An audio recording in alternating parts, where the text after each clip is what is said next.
what's up?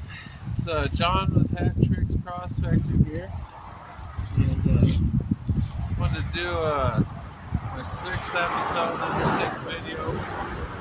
I wanted to talk about the miner's pick and how it's properly used. So, when I first got one of these, I just seen everybody pick it like this, and it's just spraying me in the face with little pebbles and rocks. I could never really break anything off, and I'm like, well, what good the hell is this? And I was watching some videos on stone cutting, and there's this was it Quaker guy who's teaching how to do the traditional stonework. He says that a hammer's never used by itself.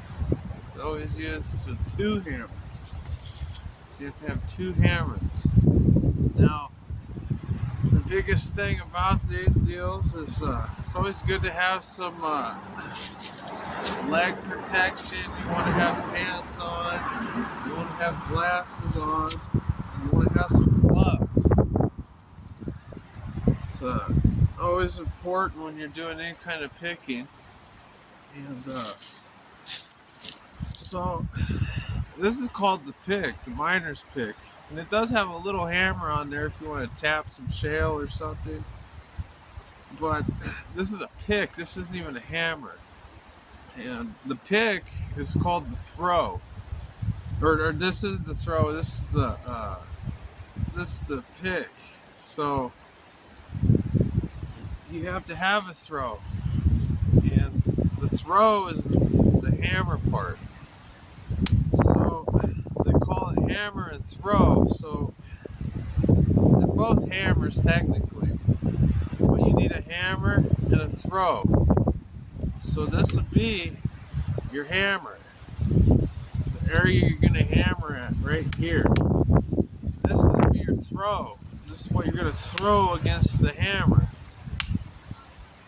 And this is going to be your pick part right there.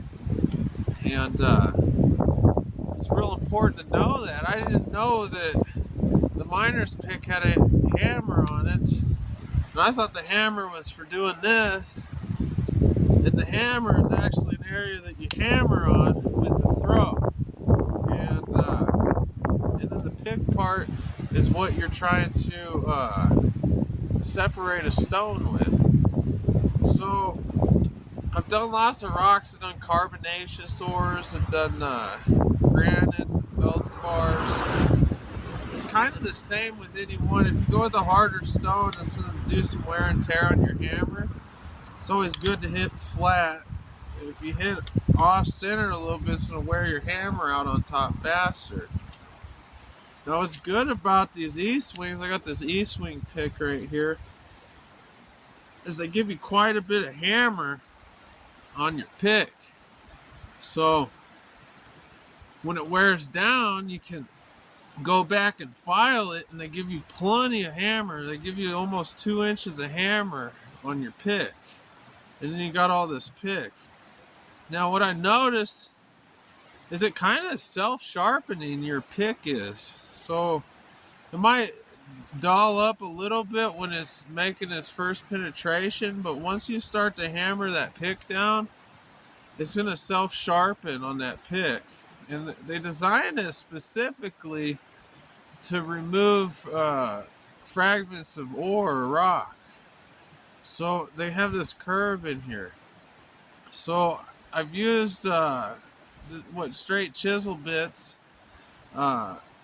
just a point tip for breaking stones, and it does good at making a mess. Yeah, but it does take off quite a bit of material, and it's great for sculpting. But we're trying to remove a little rock about the size of your hand.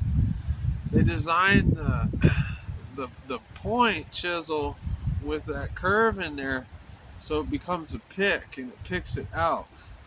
So when you hit it down, it's gonna have that almost the feather and wedge appeal already built into the pick, and it's gonna give that pressure on the stone. But it's got this curve right here, so when it does break that pressure, it's gonna break it out. And you're gonna get a nice little piece of stone out of it. So I want to show how it's done. You got your throw, you got your hammer on top, and you got your pick. We all sorted this out together with Hat Tricks Prospecting. Now, once I found this out, I almost threw this away.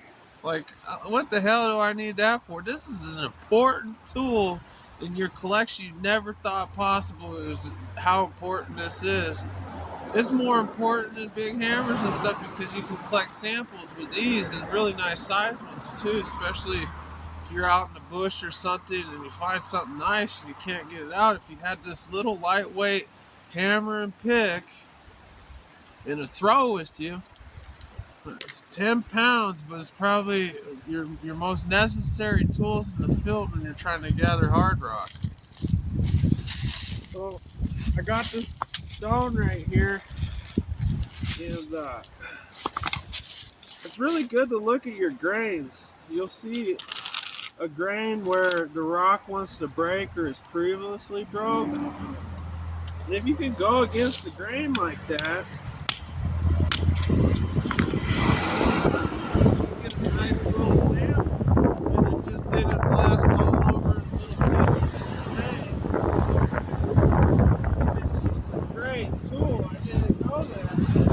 This is the hammer, this is the pick. You need a throw to use against the hammer. And it works great. So we're going to go on a little piece of quartz here. I found a nice little fissure zone, and I'm just going to give it a... And what they say also is when you hit and it shocks the rock, you got to let it rebound. So that shock, what is it? It dissolves or dilutes into the stone before you shock it again. But that shock has done something. It's created a fracture zone. And so what you want to do is you want to hit it, give it like a second, hit it. You don't want to boom, boom, boom, boom, boom, because you're constantly shocking it without dissolving all that energy. And it's just going to charge up in there. It's going to be like glue. So you want to hit it and just give it time to breathe. Now we're doing a grade 12 quartz right here when we just did some quartz feldspar inside.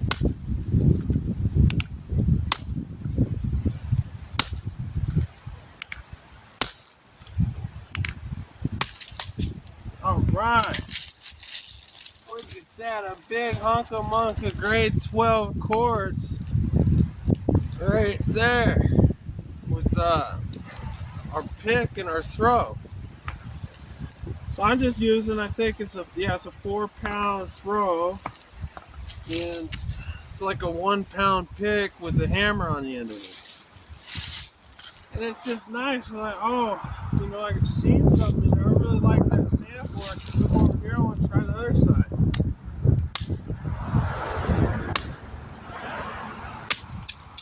Oh, nice. You see how I pulled it right back? So if I wanted more, I'd probably tip my hammer like this. And look, I got that huge hunk of monkas. Got a quartz, looks like some jarosite, some pink feldspars. Looks like some micas in there.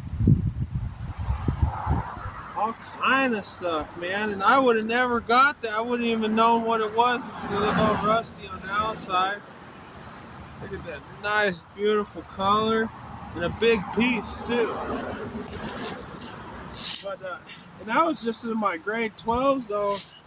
When I go over here to my grade 10, it's pretty easy. It's the same thing. But you can tell it's grade 10. Look at the size of that. Oh man, I got a huge, giant piece of that pink quartz feldspar. I think that's a potassium feldspar. And Yeah, there's a real nice compressed mica blend in there. A lot of different things for study to take home with you. That's a way to do it. I don't want to spend too much of your time. When just how I want it. It's my first try, my first video, or seemed to go exactly how I wanted it to. I hope it did for you too. That's how you do it. You throw your hammer and your pick.